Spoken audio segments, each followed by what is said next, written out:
Time's up, Admiral. Here it comes. Chevron 1, encoded. For my ally is the Force, and the powerful ally it is. Life creates it, makes it grow. You failed your hunt. I am a Jedi, like my father before me.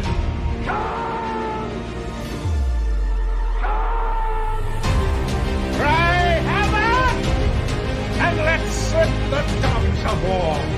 Chevron 2 encoded. Conan, what is best in life? Crush your enemies, see them driven before you, to hear the lamentation of your women. It's all in the reflexes.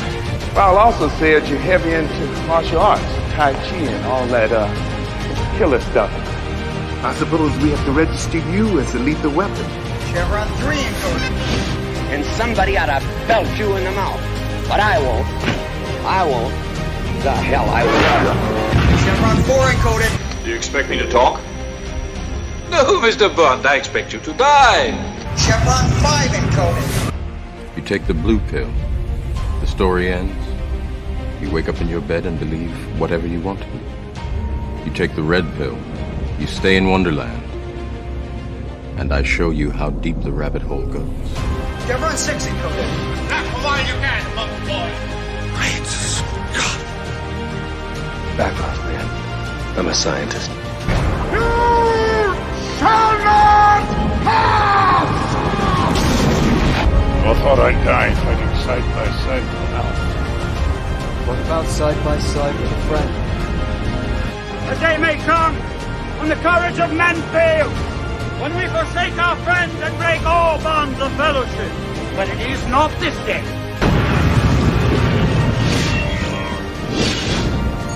Chevron 7 is locked.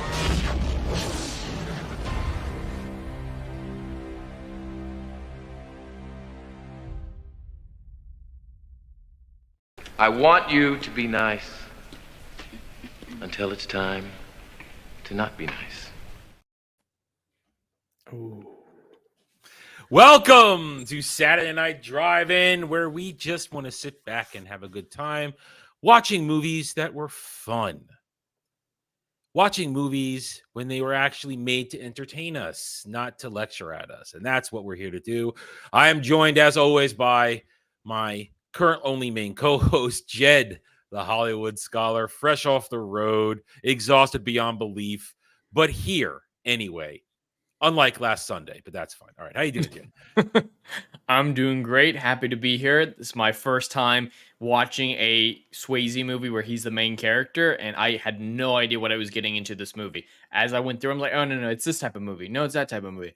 I literally knew nothing about this movie. And the one scene that I thought was from this movie wasn't. Apparently, it's from Dirty Dancing. I thought the Dirty Dancing sex dance was in Roadhouse this whole time. So I had no idea what I was getting into. This movie is an 80s movie. Oh, very much so. It's 89. It's the end of the 80s. It is an 80s movie. It's got big hair on ladies. Mm-hmm. It's got mullets. It's got not ultra violence, but violence. It's got boobs. Lots of boobs. There's boobs. Good boobs too. Good boobs. And we've got a monster truck. Mm-hmm. We've got guns. We've got explosions. Things are breaking. I mean, this is an 80s movie. And you had Patrick Swayze, who was that in the late 80s and early 90s was Swayze time. That was Swayze time back in the day. His soul. Rest in peace. Gone too soon. Fuck cancer. Way too soon. Fuck cancer. And of course, you can see we are joined by our friend Dermy Wormy joining us this week for Roadhouse. Friend. No, well, Jed, come on. I'm the parasite that you guys can't get rid of. Dermy, how are you doing today, man? I'm doing wonderful. I took most of this morning off. Didn't do much. I put out 2 videos, mainly because I overslept. I've been recharging. I'm here, and I am ready to talk Roadhouse and giant trucks. I felt at home. Took my mom to where she got her taxes done today. That's what I did. I'm being a good son, driving her out there. She didn't know where to go. So I did good son stuff today. And I went shopping like I normally do on Saturdays. But I do have to say this movie made me reminded me of my college days. A lot of that was it was just peak fun, and I may or may not have done some of the stuff in that movie during college. We all did some of that stuff. I did a lot of drinking. Anyway, we're here to, as you can see, talk 1989 Swayze classic, and I say Swayze classic because it's kind of just a cool thing. We are going to talk Roadhouse. They're remaking that right now with Jake Gyllenhaal. Damn it. With Jake Gyllenhaal. No. And it's kind of it's kind of interesting because suddenly today articles are popping up on the shill sites about Gyllenhaal getting ripped for it. I'm like, what? I just watched this. Why? It feels like a right time to celebrate the actual Roadhouse. All right. Hollywood, stop remaking stuff. Have some original ideas. Jake Gyllenhaal doesn't have enough testosterone. And also Swayze. Yeah. Swayze. Right. Before we get going, right now he does have enough testosterone because he just got off doing a MMA movie and he's jacked as hell. Yeah, he's on a nice little he's on a cycle. Let's just say that. Before we get started, let's say hi to the chat. Hail a goddess, one of my mods, one of my regulars. Hail JB. Hail to Dadman Walker 55. I know you from Grump's group chat. Welcome to the stream. Sorry you can't make it. Catch you the rest on the replay. Go have a good dinner. I'm gonna have dinner when we're done here. And anybody else just watching and not chatting, happy to have you here. Hope you enjoy the rest of the show, whether live or on the replay. All right, so Roadhouse. I watched it in its era, but I didn't watch it in the theaters. I was a little too young to go see Roadhouse. I first saw it, I think, in syndication on television with all the boobs and the swearing edited out. So I had no idea until I got a little older that it was filled with boobs and swearing. I feel like you're lying to us of when you saw it. I am not lying to you. I'm not. Dude, I was in single digits when it was in the theater. I couldn't go. I'm going anywhere near. Stop lying this. You were graduated from high school by then. You were graduated by high school. You were graduated by high school when Adam and Eve existed. All right. So Jed, as you said, this is your first time seeing Roadhouse, and you were, from already your opening time, you were blindsided about what was going to go on in here. What's your initial feeling on this as we get into it now? Well, it's just like you said, it is the epitome of an 80s movie. Yes, the villain's motivations aren't totally sound. There's a lot of suspension of disbelief, but it's all for the greater feeling of the movie, the epicness of it. And yeah, there are some script issues, but they're all made up for with just how good the performances are and the way that it's framed. The atmosphere. I really love, the atmosphere. I loved this movie. I really, really did. We say this a lot when we do movies kind of like this. This movie knows exactly what it is. Mm-hmm. Good guy protagonist rolls into a town faced with the town, the person who runs the town, and it's just let good versus evil go at it. And there you go. That's simple. Remind me a lot of Footloose, but violent. I don't know why. I don't know if that's an accurate. You know what? Jed's review of Roadhouse: Footloose, but with violence. He's not completely wrong. All I gotta say is one point during the fight with Jimmy and tits. During the fight with Jimmy, Swayze does a couple of dance kicks. There's a couple of dance kicks, and I see it every time, and I just smile because I'm like, okay, it's all right, it's good. Derby, how often have you seen this movie? This was also my first time watching it. I bought it. Really? I sat down, I watched it because I told you when you asked me to come on, like, hey, I never watched it. Yeah, been wanting to watch it. Time to watch it. And you like Swayze? Oh, I do like Swayze. I like Swayze. I don't know what it is about him. I just like him. Swayze's fun. Swayze's good. He's fun. He's a good actor. I was sitting down. I started it up. I was like, it'll be 80s movie. It's peak unadulterated 80s. Literally. It's 89. That is literally the peak of the 80s. 89. I mean, not literally the peak. That's literally the end. I have one criticism, and that's towards the end where my suspension of disbelief kind of was completely broken. Other than that, I The thought it was a fun conclusion, time. the result of the climax, you're going, seriously? Yeah. It stretches the imagination, but I can headcanon my way around it.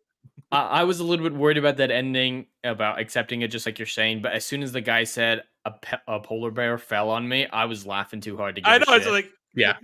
Tinker's like, polar bear fell on me. It's just like, yeah. We'll And- get to that. We'll get to it. Okay, go ahead. No, go I ahead. was also joking. I was sort of joking when I said this movie kind of felt like home or like my college days. It also kind of didn't because I grew up around these areas and stuff, so it felt nice to be around all that. So it did kind of feel like home. So essentially, this movie is basically got Dalton played by Swayze. He is what they call it in the business of bars or live music establishments where they have drinking, dancing bars. He's a cooler. He's the head bouncer. He's a cooler. He's the one that makes sure everything stays sane without losing it and getting in a massive everything destroyed bar fight. And he basically is hired around to different bars across the country, local establishments, to bring them out of the pits of, I guess, what they call a slaughterhouse despair, where all it is fighting and trashing, and it's a nightmare. He trains them up, he gets a good crew, and then he leaves. He's a nomad. Trained by, we learn act later, like you're celebrities, though. They're like, it's Dalton. In that realm, he is, I guess, because he's got him and Wade. Well, it's not just people in the bar scene; just the random people at the bar recognize him too. The name Dalton. It's funny, actually. I love it. It reminded me of. It seemed like a movie out of time, and the comparison I'm going to make is a classic fantasy adventure story where there's this noble knight wandering around. Everyone knows who he is, and you approach him, is like, hey, I've got this thing to take care of, very Magnificent Seven style or 7 Samurai. Like, it seemed to be calling a lot of classic tropes, but in a new and unique setting. Very, very different than classic medieval or cowboy aesthetic, but it fits in with that style very, very well. I was really impressed by that. And it was funny when he's like, oh, I'm not the best out there. It's Sam Elliott who's the best out there. It's like, well, I want you. I love Wade. That interaction is straight out of a fantasy adventure movie. Straight out of it. He's getting you want the best, old. then you want Wade Garrett. But I don't know. Wait, he's getting kind of old. I want you. It's funny because Sam Elliott, add the mustache, he still looks the same. Yeah. Sam Elliott's and so he's not that old. He's one of those guys that is just always old. He's been old for a long ass time. And I love Sam Elliott in this movie. I love Wade. And it's one of those movies where I go, hope Wade doesn't die this time. I hope he doesn't die this time. And he's dead. He should have just stayed at the strip club because it was a good scene. That was a great scene. That was a great scene. But so you got Dalton gets hired by the new owner of the Double Deuce to come in and clean it up. Little does Dalton know that he's walking into the classic situation of a tyrant runs a town, and the tyrant isn't going to like the free-thinking individual that's going to come in and challenge what he wants to do. And it basically goes from there. And you have Dalton, the nomad, who makes the mistakes of getting attached to something too much. And that's where it leads to him doing it. Also, his pride takes over because in that one discussion with Dr. Elizabeth right before the fight with Jimmy, where his pride is taken over this point, where it's interesting through the first 2 acts, he keeps his pride in check the whole time. But suddenly at that point, I guess the repeated assaults on people he's starting to care about, these dudes, these business owners and everybody around him, it's too much. And he says his line, Wesley picked me. He picked me, and that was a mistake. I am not going to back down. I'm going to take him out. And then it just escalates to that third act is just one giant escalation to borrow from the old Anchorman thing. Wow, that escalated quickly. Because the beginning of the third act, Wesley just goes out of control at this point. And it's an interesting thing. Why don't we start with Wesley as the villain before we'll go back to Dalton? You guys, you mentioned that it's kind of the cliched guy, but his development to me is very interesting. When in the first 2 acts, he seems to be in control. His little world of Jasper is all his. Everything is under his thumb. He gets away with everything. But as it moves on, and just the little things, it's not like Dalton actually destroyed his businesses or destroyed his grip on anything. But Dalton's repeated ass kicking of his boys seems to send him over the edge. And suddenly, in Act 3, after he blows up Red's car parts store, then he blows up. Then he sends the monster truck through the Ford dealership, and then he blows up Emmett's house. And it's like, that's it. It's it. And then, of course, the tip of it sets it off, the killing of Wade, which is it. So what do you guys think of Wesley then as an overall villain? Go ahead, Durham. He's one of those cool, calculated guys that just lost everything. Well, lost his cool, lost his composure. And then he goes from being kind of an annoying dick who you do want to punch into the face to a psychopath who you're like, I don't want to go anywhere near you. Mm-hmm. You're willing to burn everything down and ruin everybody's lives just because Dalton was ready to run. He was like, "That's it, you win. I'm out of here." He should have let Wade get in the car with him. It's like, dude, I'm going to the hospital anyway. Just get in the car with me. No, shouldn't have left him there. But of course, story required it. Jed, how do you feel about Wesley as our main villain? I don't have a whole lot of particular thoughts on him. I wasn't super impressed. I wasn't disappointed by him. It was just, he's generic villain. He serves a purpose, and he serves his purpose very well, but isn't anything beyond that necessarily. So, I mean, his motivations make fine enough sense, but they're very simplistic, and I don't quite feel like the escalation is quite justifiable. It feels a little weird in Act 3 to suddenly decide to destroy I mean, here's the thing. Maybe it's akin to the fact that maybe he is insane, because you're destroying the businesses that you are muscling. How are they going to give you money every month if you've just destroyed their ability to make money? Mm-hmm. And then to just start really escalating to violence in general. I think it became a power play because he became rich off of everybody else. These people were going against him, so he just decided to take it out on all of them.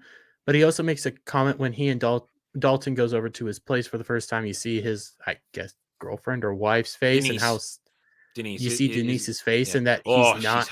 She was hot. She's the hottest chick in this movie. Yeah, I kind of like the doctor, but Denise. You see. When Dalton's there talking to him, he's talking about how he's improving the town. Things are coming because of him. J.C. Penney's coming to this town. J.C. Penney. He has this picture J.C. Penney of his. He has this picture of his grandfather, who he calls a dick, but said he was respected, he was honored, and everything. He talks about his military time and how he was this dude, and I think that kind of goes to his character, that he was a strong figure who was leading everything around, and when you crossed him, he took it out on you and showed you never to cross him again. Even if it meant losing everything, he has other places that he's getting that money from. He still has the liquor stores, he still has J.C. Penney, I guess, and other things that he's doing on his own and getting rich off of that. You mentioned something though within that. I want to talk about that because I know that Jed always appreciates this when this happens. You mentioned you're able to infer that during that interaction while he's eating breakfast and trying to bribe Dalton, mentions in Korea, when I came back from Korea, which means all you need from that to understand is that instantly understands he served in the Korean War. You instantly understand that. Jed, there's a lot of stuff that goes on in this movie that is just simply told to you in a very tight moment, and they do the job of letting the audience put the rest of it together. There's that, and then there's the Memphis incident. And I know you appreciate when they just give you a little bit and don't just, as we complain about all the time, spell it all out for you.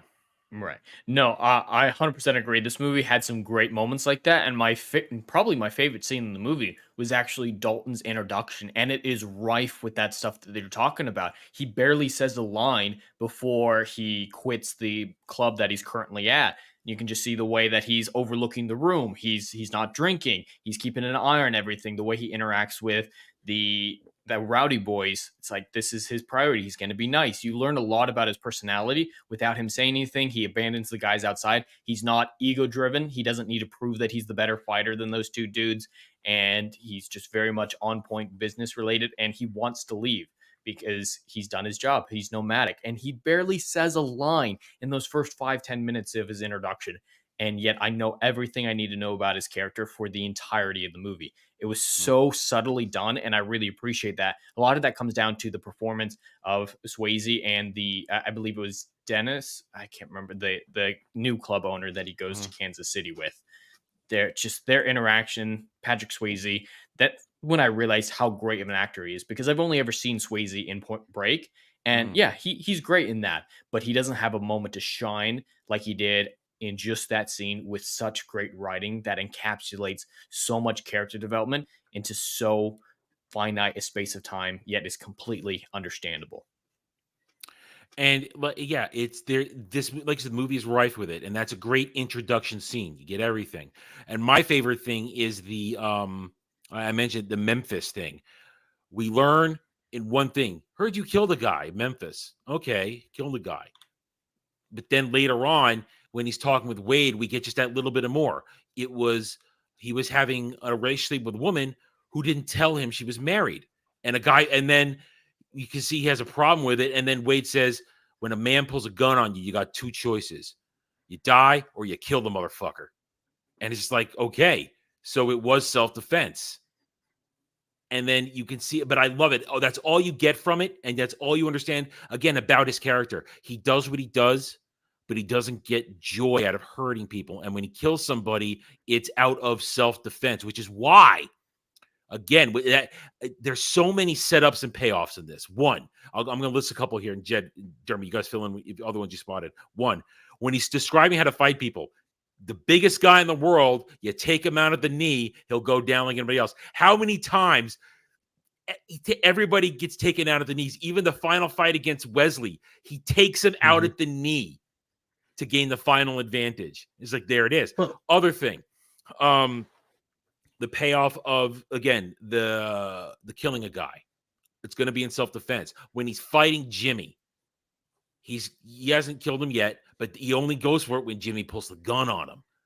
And then he eagle claws his freaking Adam's apple out. When I had first seen this, I saw it edited for years. And then I finally saw the actual cut, and I went, I'm much older. I go, oh shit, ripped his throat out.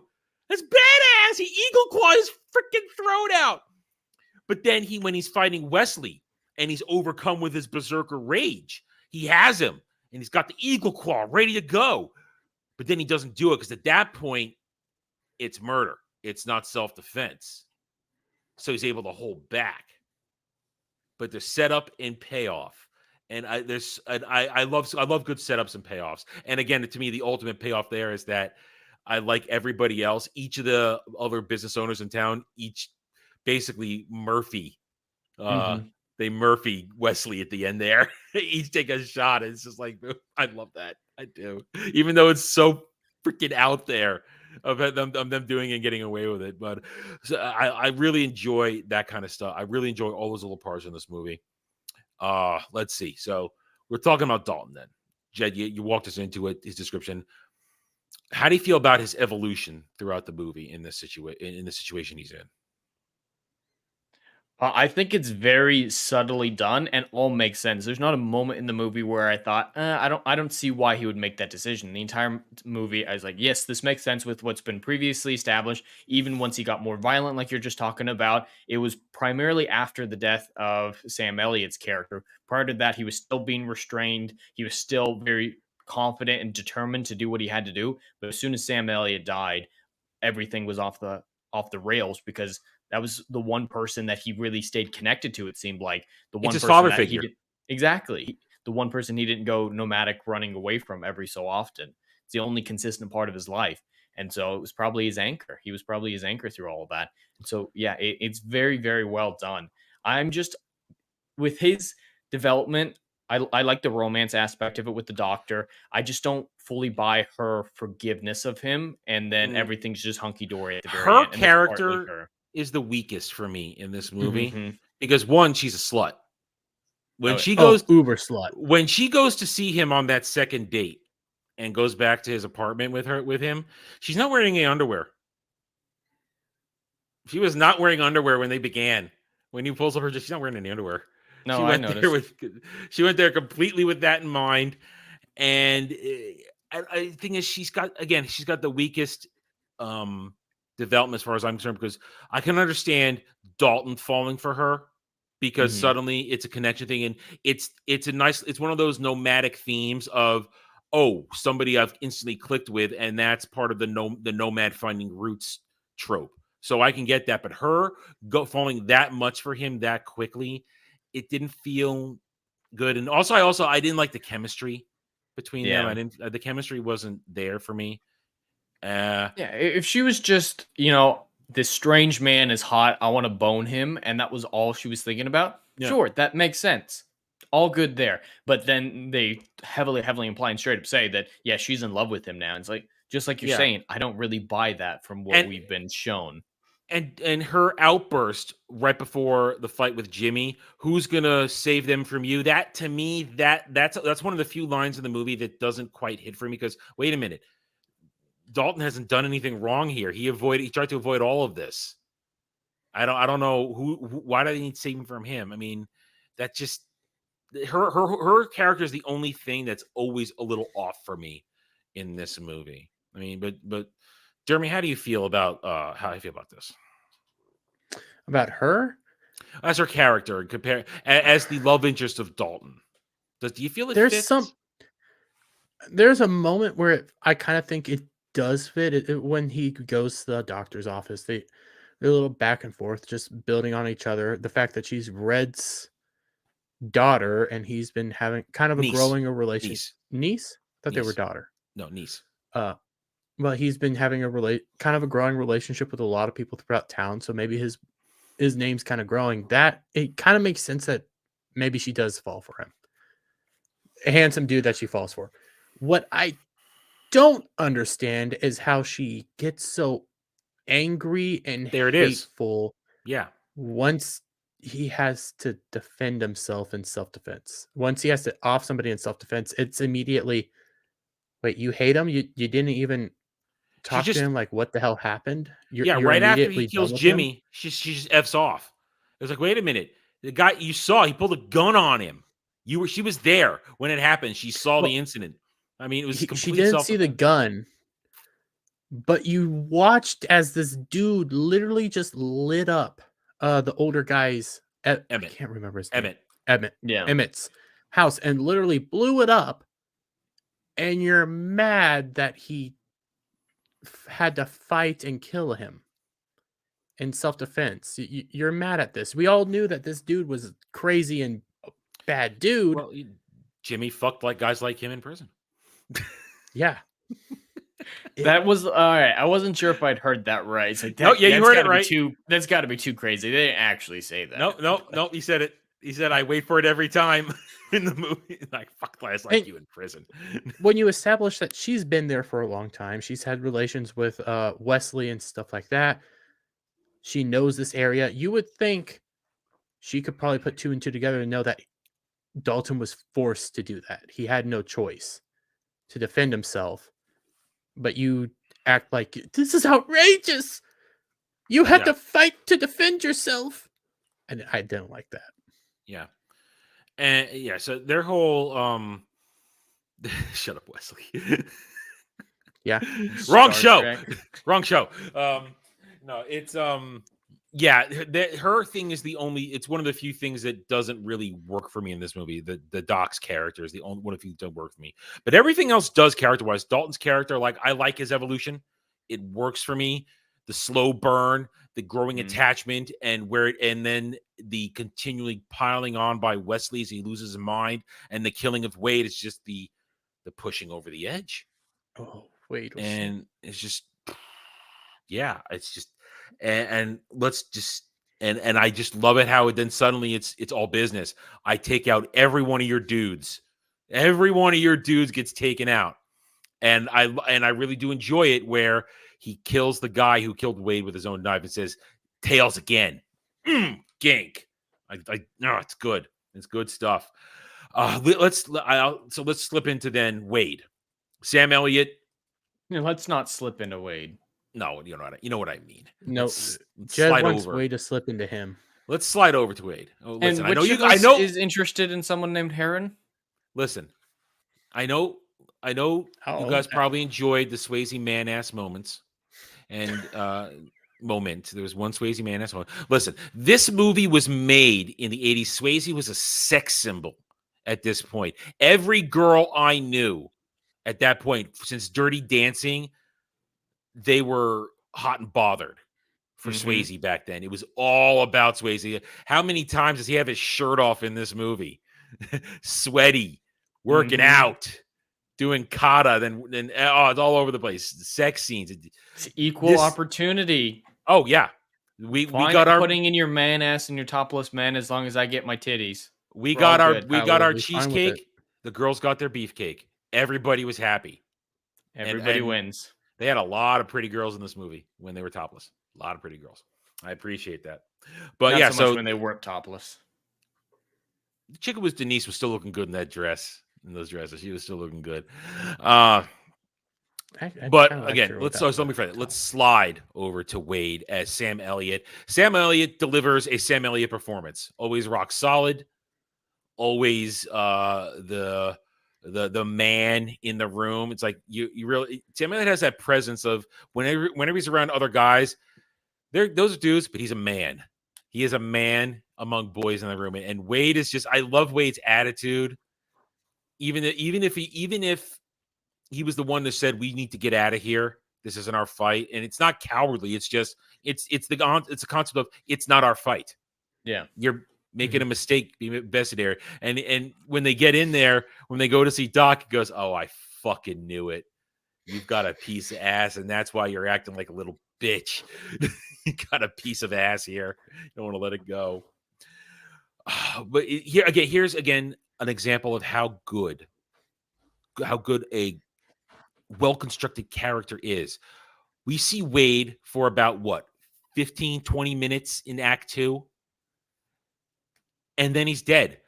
But I'm massively attached to him. Oh, yeah. How do you guys feel about this? Oh, I was so attached to Wade. I really love Sam Elliott as an actor. So when I saw that he was in the movie, it's like, I want to know what you're doing. What are you? Yeah. And you get that just Wade. You build the buildup of Wade. How Dalton thinks Wade is better than him. How when Dalton's having issues, he calls Wade, and we see him. He's just able to control the flow, even though he's a very laid back, chill dude. When he sees Dalton, this builds off of something you've said. You know, the comment about taking people out at the knee. The first thing Wade does is take somebody out by the knee, kind of inferring that Dalton has learned a lot from Wade. And Wade is that father figure, like he said. He's important. He's such a good dude. And I would have rather them killed the doctor. Yes. I really would have. Yes. That would have been fridging, though. And nowadays it would have been. Back then it would have been Wade. perfectly fine. I know. Well, with Wade, again, just like Patrick Swayze's character, my favorite part with Wade was his introduction, because we get a lot of his character development just in that opening scene with how he interacts with that drunk kid who's trying to touch the strippers.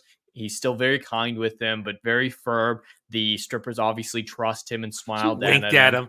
Oh, you know something happened after that. Yeah. You know. Reciprocal. But you just learn so much, and how he interacts with Dalton even over the phone.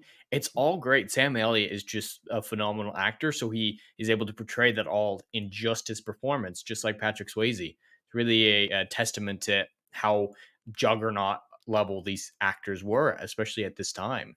Yeah, and I mean, and I love the relationship. I love it's even though it's a little weird, it's still a good dad relationship. Wade is there to be a good dad. He sees his pseudo son is in danger. He's gotten in too deep with this. He came there to get him out of it.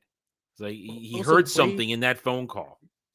Wade always calls him Mijo, which is Spanish for son or little boy.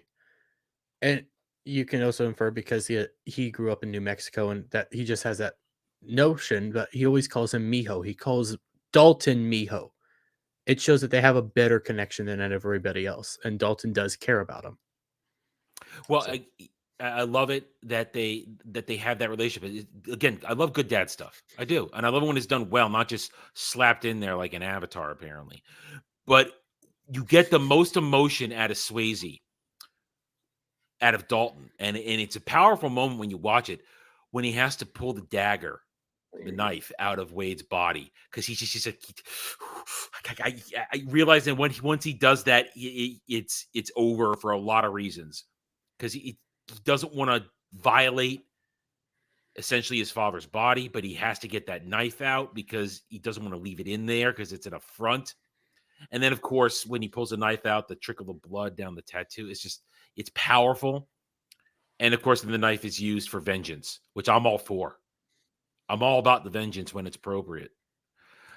Wade, fantastic father figure character, trying to look up what, and their interactions right after the big bar fight where Dalton and Jimmy almost go at it when he swing the pool cue.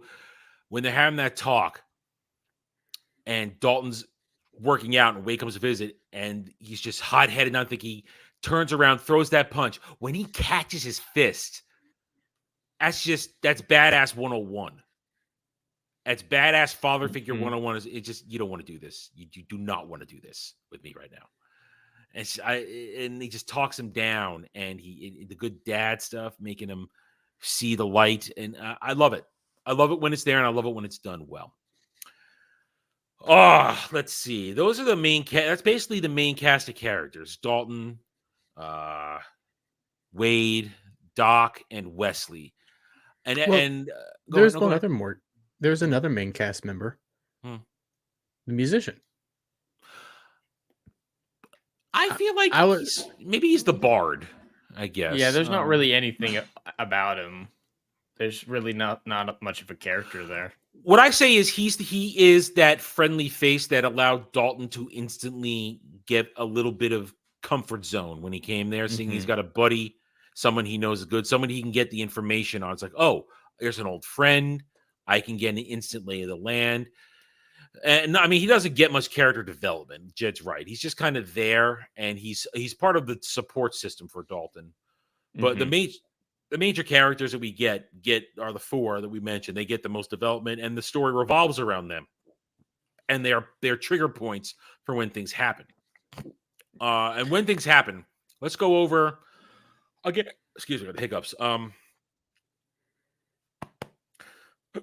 God damn it, talk for a second. Well, there is one thing with that musician that it is absolutely not a big deal. It does not affect the quality of the movie whatsoever. I just thought, hey, that's a little weird.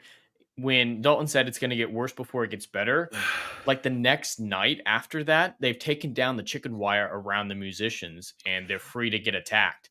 Did I miss a scene? Did I miss something? There was a couple scenes before they redid everything. There was still a fence around him. I think the one thing the movie doesn't do well is show the passage of time. You have to look for tells. One, you have to look at Dalton's injuries to try and tell when time was healed. Time was healed when the stitches, when his original wound in the first scene has been healed up under the stitches. You could tell it's been at least 3 weeks, because as a guy who's gotten stitches, that's kind of how long it takes for things to heal. Then when the stitches are removed, you also have to look at the development of the double deuce. That thing was not refurbished and rebuilt or redesigned overnight. And I don't have much experience in contracting, but I've seen enough things be redone that's at least a couple 3 weeks work to do that kind of overhaul. Compared to what it was at the beginning, that's maybe a month or so work. Yeah, it's a month. So Dalton was there for a while. The movie does not do a good job of giving us how much time. You have to basically infer, which is not necessarily a bad thing. You can infer, because they do lay it out. They show the new owner. I can't remember the owner of Double Deuce. You see the blueprints of what he wants to do all over the place during Act 1. And when they do it, it happens. So you see that it was planned. You could see it, and there it is in all its glory. You can also move forward. You see for a while the bouncer team is still in their civvy clothes, but then towards the end of Act 2, they're all wearing shirts, double deuce shirts to assign them. They are they're in uniform, and they're part of the they're employees. That's where they're employees. This and that. It takes time, and also the teamwork is there more. But it just there's not enough of it's all visual, and you have to track it. I wish it was done a little better. That's one of my few complaints. I'm constantly trying to figure out whenever I watch it. Okay, how much time has passed here? How much time has passed there? Where are we? This. So Dalton was probably there for a good, I would say, month and a half, maybe almost 2 months, is my guess. That's really my depends guess. on how it. Yeah, it's your guess. I would think maybe 3 months because those also you can tell by, like you said, the changing of clothes, how people interact with each other. So how he's been there and how people come to him for issues, maybe a little bit more. How he's included in stuff. I mean, yeah, when after the blowing up of Red's auto shop, he's part of the conversation at his home. He's there with all the other business owners of town because at this point everybody trusts him. I feel as though all the signs are there. And again, one could argue that they're doing a lot of showing and just not telling. But in this instance, as someone who likes to know how much time has passed, I would have liked some sort of actual real marker I could stake a claim to and say, okay, I'm planting the flag here. This is how much we know how much time has passed. So and I definitely all you need that. is like somebody saying it's been 3 months since you've come here. It's been something like that. Just a throwaway line. Yeah. Yeah, you're right. It's not a movie breaker. It's just I would have liked it to be a little more clear on that. But it's still but then it explains Dalton's roots that they keep growing deeper and deeper into all of it, including the doc. The whole thing though comes together well as Jed, as someone who wants movies to be well structured. How do you feel about the structure of the movie in terms of the flow from the timeline of it? Well, just like you're saying, the passage of time is incredibly ambiguous, but from a scene progression standpoint, I think it's incredibly solid. It doesn't feel like anything's rushed. It doesn't feel like anything is bloated to an unreasonable degree from a just narrative flow standpoint. I think it's pretty solid. Nothing that I would say in criticism of it, and it matches Dalton's character progression as well to a logical degree. And yeah, the passage of time I think is something that would be helpful, but it's not necessarily essential. Not in something like Rings of Power when you need to know, hey, they said it's been an hour, but they've traveled 6 months worth of distance in an hour. That's a narrative problem. But in this, it's just like, yeah, he's been here for a while. Do we need to know how long? Not necessarily. It's a very different issue, but it's still something that might have been nice. Even just as a throwaway line it's or not something a ruin. Visual. Yeah, absolutely not. Absolutely not. We're nitpicking, but I've seen this movie so many times. I mean, you see it. I own it. I watch it a lot. It's always something that just kind of talks to me in the little back of my mind. But it's not. It doesn't break the movie at all. Like you said, it's ambiguous. In your head? What? Shut up. Shut up. Shut up, Wesley. Yeah. Shut up, Wesley. It's just this is me wanting a little more. That's when I like something a lot, I'm looking for things that I want more from it, is the thing. And that's what I want. I want a little more clarity because, like I said, it's ambiguous. It's a little hazy. You can see it. It's there. You just have to zero in on it. And I've seen it so many times that I have my zeroed in where I try to pick up passages of time. But what I really do want to talk about then now is the action. Because this is an 80s movie. It's got nice, simple choreography. There's a little bit of martial arts in there. It's in there, but it's not over the top. It's would you call it a realistic martial arts in terms of what they're doing and when they're slugging it out? I think it's their choice of martial arts is a very uncommon one. Like that's not something you'd normally find an average bouncer having, and it's the same one that what the minion of the villain, he practiced the same type as well. But when it actually gets down to the fights, I think it's relatively enough. I mean, it's still 80s a little bit. All right. Yeah.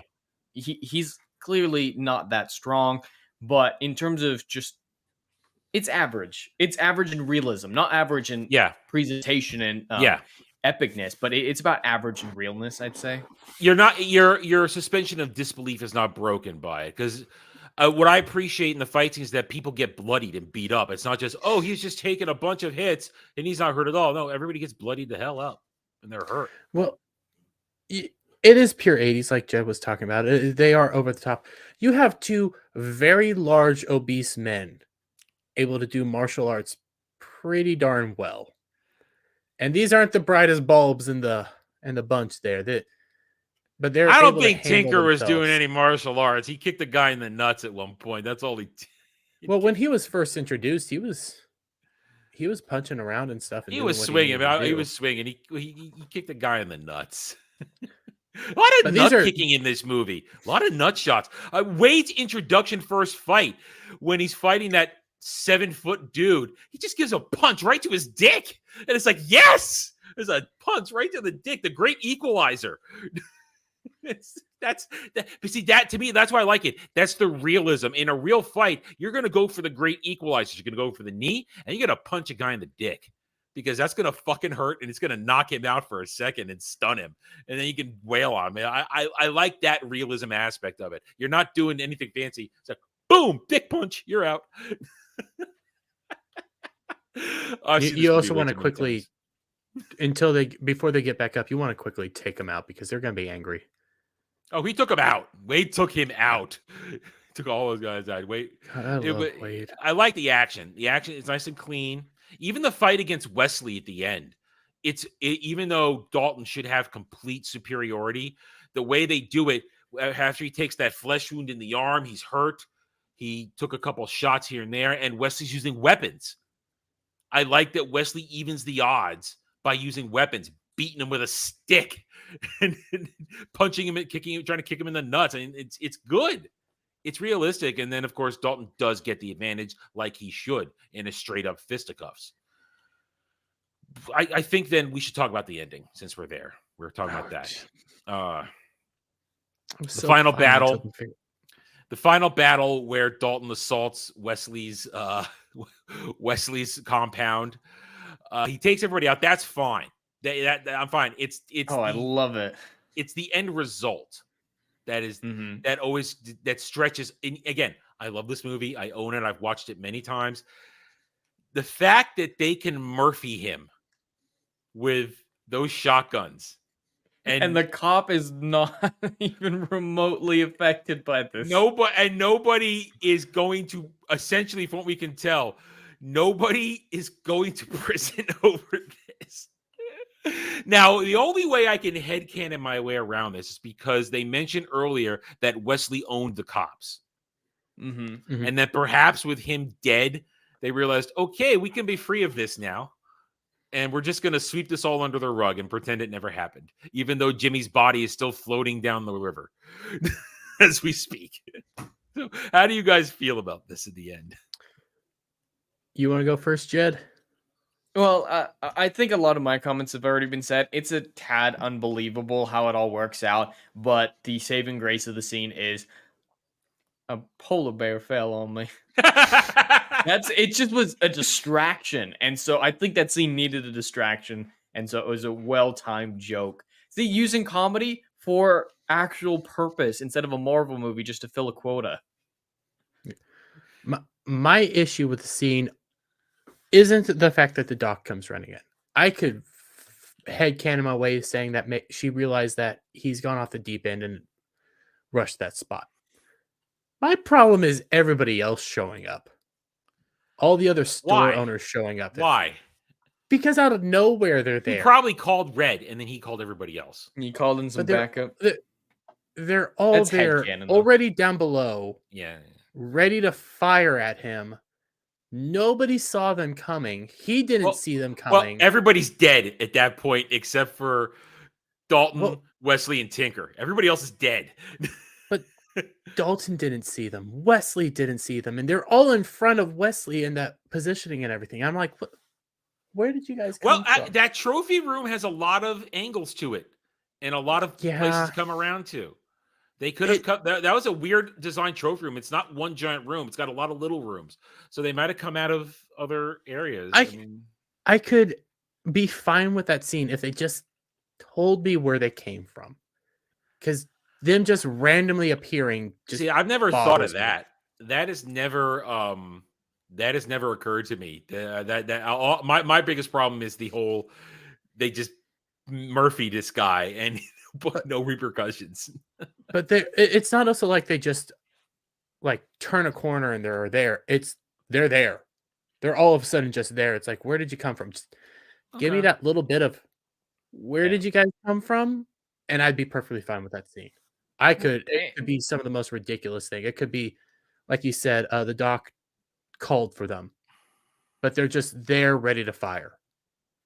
Go ahead, Jed. Well, and then there's also, why did the doctor suddenly forgive him? She was pretty adamant that she never wanted to see him again the last time they spoke. Again, that's her character. That's a problem with her character. It's handled there's poorly. A lot of problems with that end. And even though, like, yes, to a certain extent, everyone's motivations make sense, but there's logistical issues. Why are they there? How are they getting away with that? That cop, does he want Wesley dead too? It's not a matter of motivations being the issue, like Tranquil was talking about in the chat. The motivations make sense. Yes, all the motivations are there. Yeah, that's not besides the doctor. The doctor's motivations are non-existent, but everybody else's, and besides the cop as well. It's just the logistics of how they all got there at the same time. Who called them? How did they know that it was going down? Just questions like that. So it is a little bit of a narrative cohesion issue. Does it feel like it was rushed at the end there? Does it have a feeling of rush?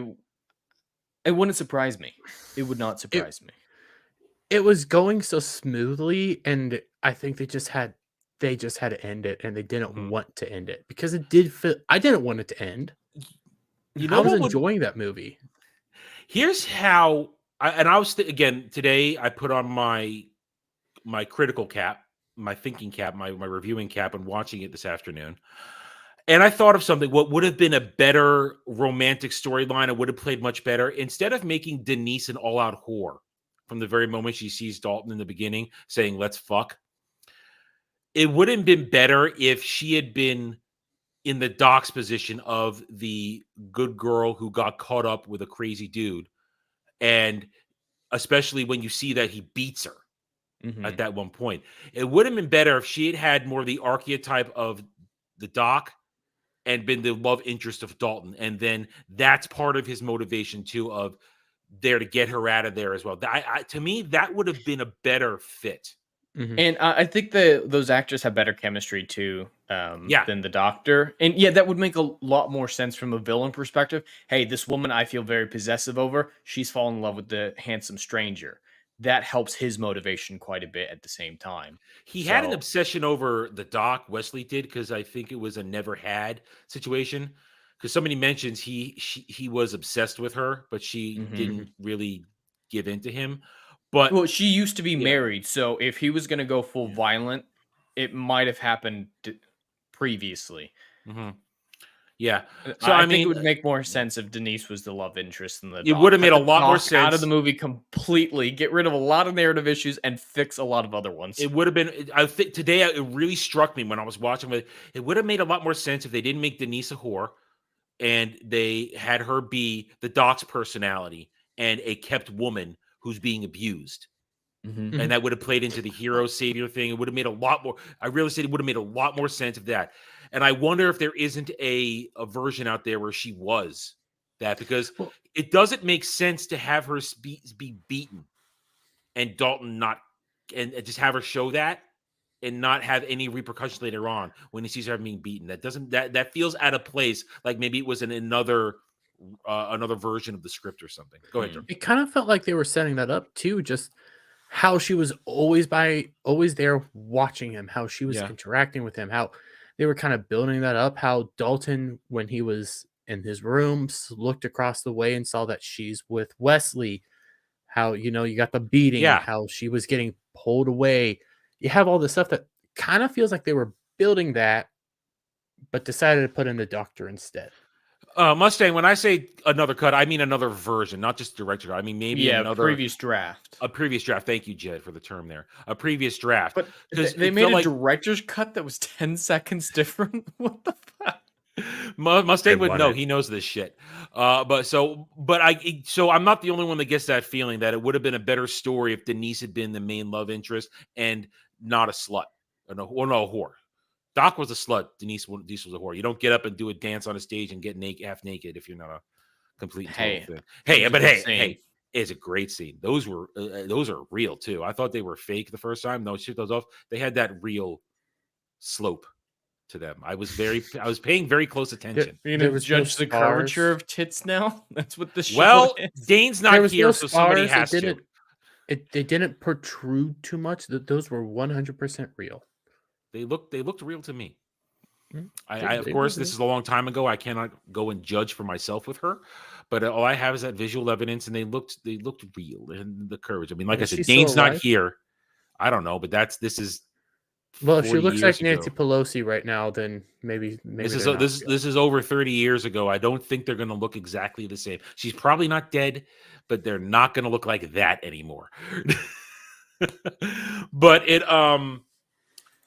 would have made a lot more sense, and that was one thing that was really on my mind today. And I want to see if you guys picked up on that too, and if it would have made a lot more sense had Denise been our love interest rather than the Doc.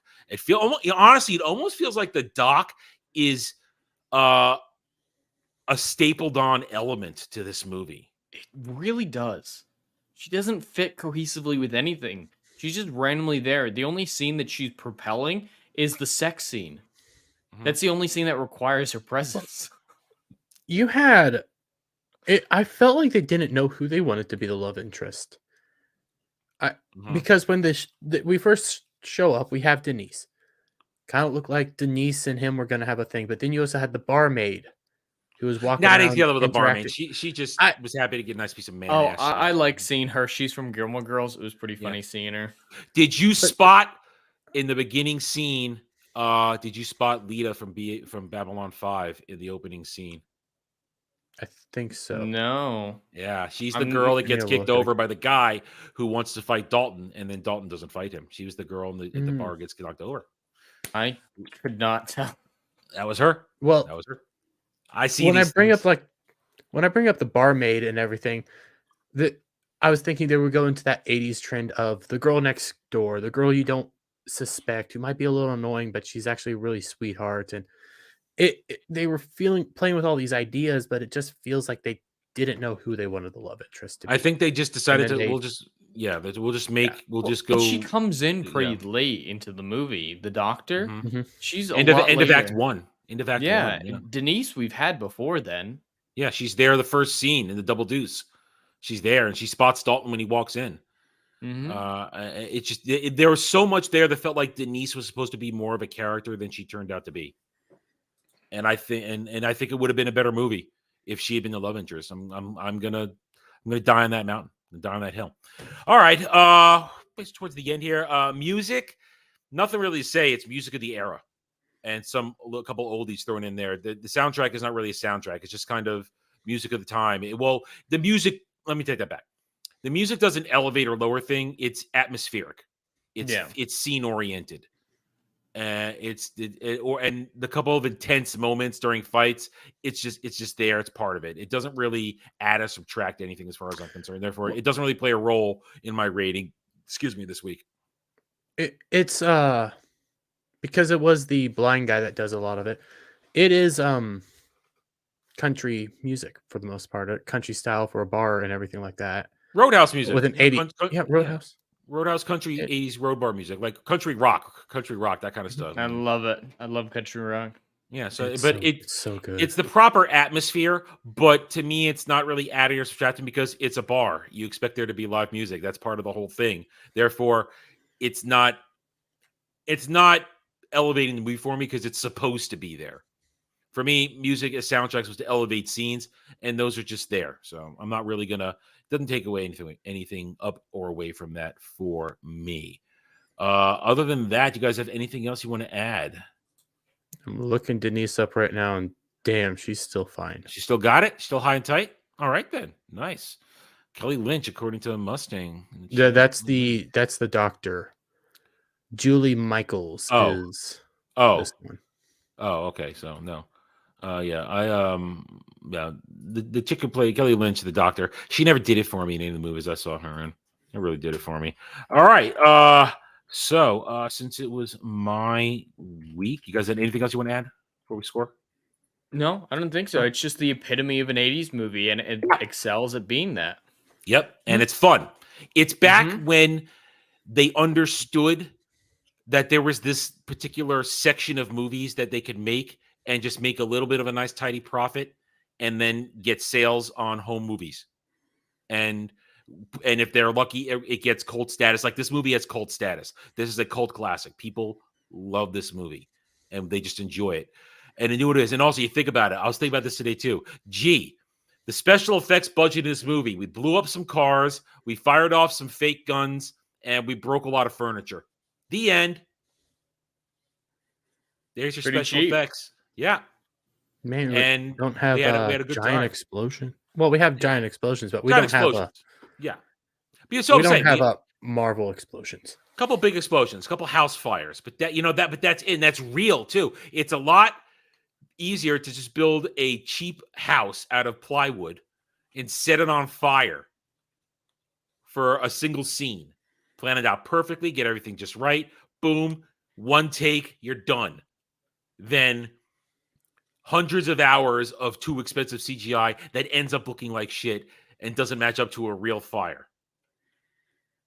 Or blowing up a car, or running a monster truck through a display, through a car display, a showroom. I can say I wasn't expecting that. That's 80s, dude. Monster trucks, man. Monster trucks were huge in the 80s. Bigfoot, Grave Digger. Those are commercials back then. Grave Digger coming to this arena here with Bigfoot 2, Grave Digger. That was. There was a show about a cartoon about monster trucks at one point. So monster trucks were huge. They were still huge even when I was younger. Like everybody loves them, and that's peak. Like I've been saying, a lot of this is kind of my home area and stuff. That's peak redneck. Yeah, everybody wants a freaking monster truck. This movie knew what it was. It didn't try to be anything else. It's an era of movie making that doesn't exist now because everybody wants to be an auteur. They want to have a dramatic role. No, just go in there, kick a little ass, show a little tit, have a little antagonist, protagonist going on, and then your movie. Not everything needs to be goddamn Oscar bait. Just make something fun. Not everything has to have the message. You know what the message here is? Dudes look hot Patrick Swayze look hot with his shirt off. Dudes can look fit. Chicks can look great with their boobs out. Chicks can be fit. A hot dude's gonna fight another dude. Explosions, monster truck, resolution. It's not a deep movie, but it's fun. You're overselling the message of this movie, the themes of this movie. Okay, it's fun. All right, the theme is it's fun. It's just fun. That's my theme. It's fun. It does have an underlying theme, which is just a simplistic, do the right thing. Don't be a jackass. Moralism, yeah. Yeah. What I was saying though, because the theme is fun. It's just fun, and there was upon a time movies could just be fun, and they don't do that anymore. Not at all. All right, so my movie, I'll score it last. I don't want my score to influence anybody else. Jed, what is your score today?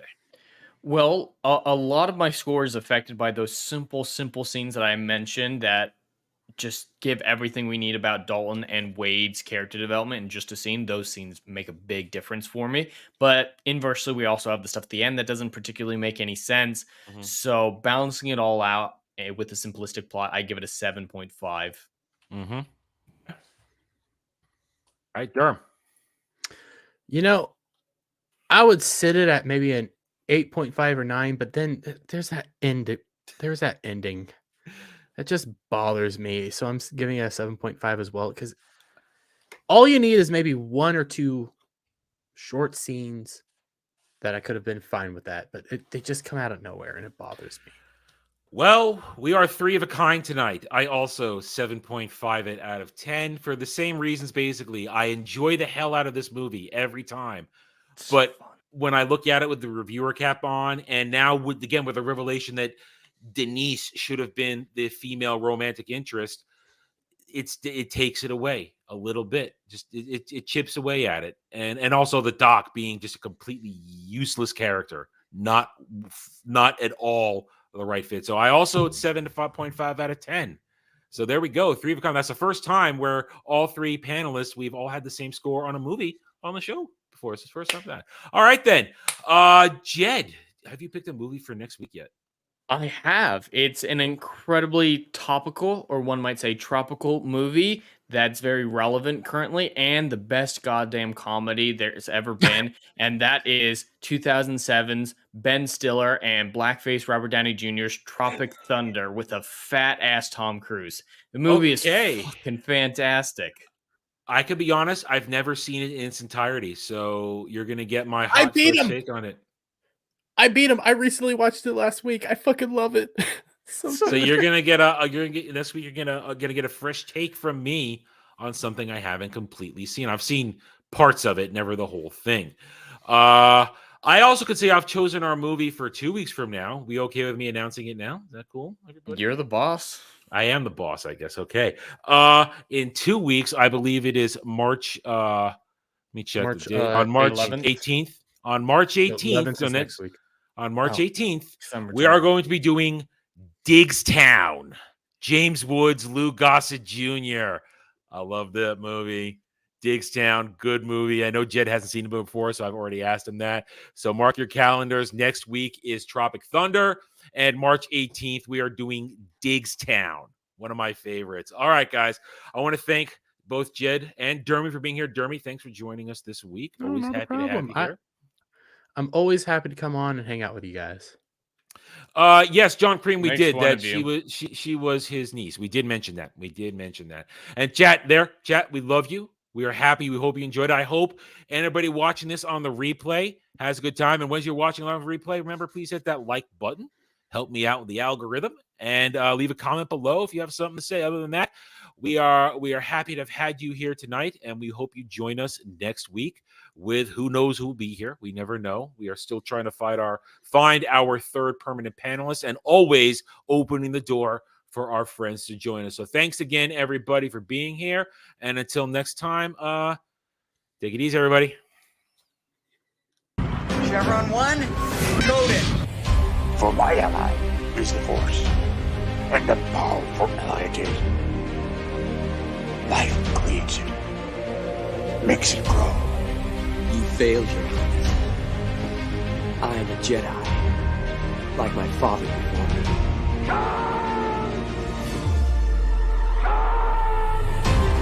Cry hammer, and let's set the tongues of war. Chevron 2 is coded.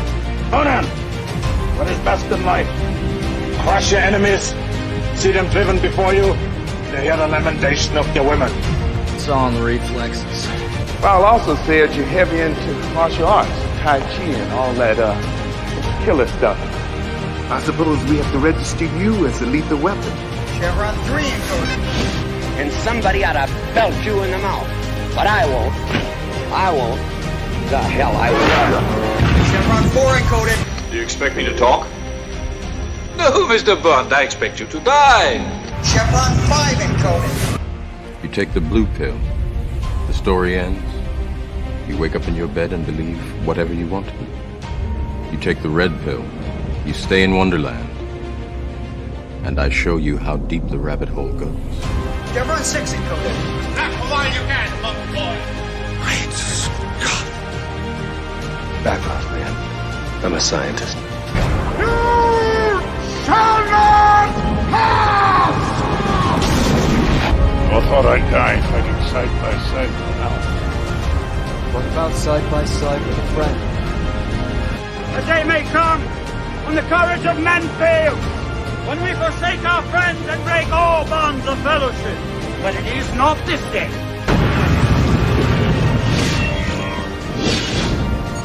Chevron 7 is locked.